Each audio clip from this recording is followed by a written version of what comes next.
Hey everyone! So here we are, still creating a culture of argument with our routine argument writing. And today I want to talk about how we're going to move from surrounding students with arguments in their own lives and in the world to what it might look like to start to practice with a single text.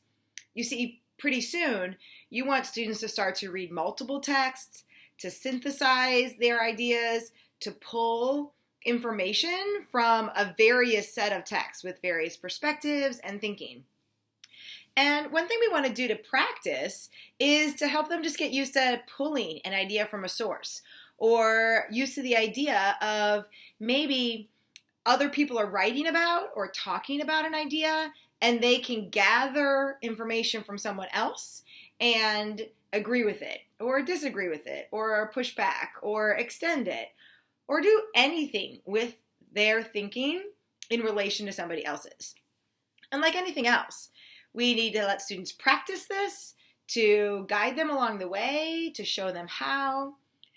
And I think there's a couple really important reasons why we might try this. One is that practicing with a single text in routine argument writing lets us adjust to whatever's going on in the world. So maybe there's a really important issue that you see in the op-eds of your local newspaper.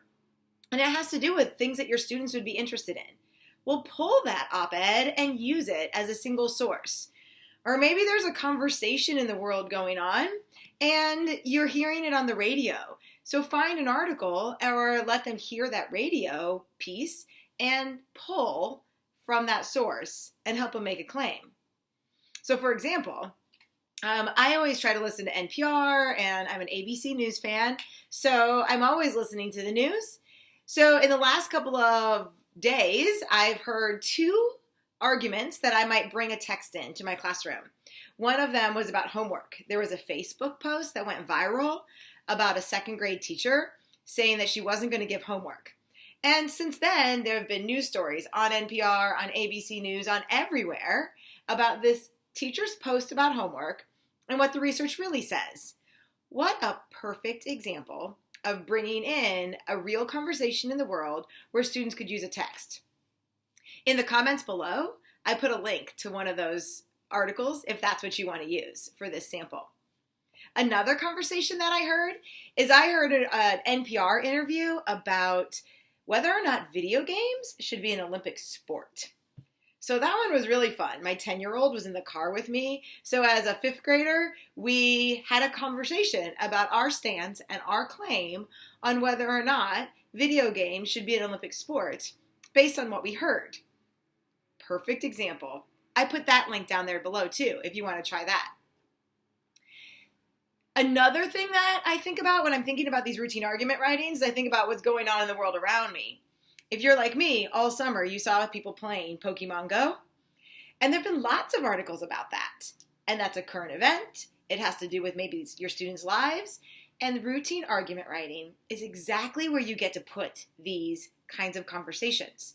So if you click on the other additional try it on this page, try it number 3, you'll find a lesson sequence that actually has articles attached to Pokemon Go.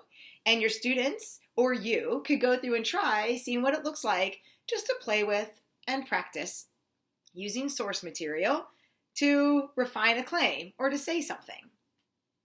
So overall, the idea about using an article has to do with teaching students, number one, how to read it. So maybe your article and the work in routine argument writing is about presenting a reading strategy.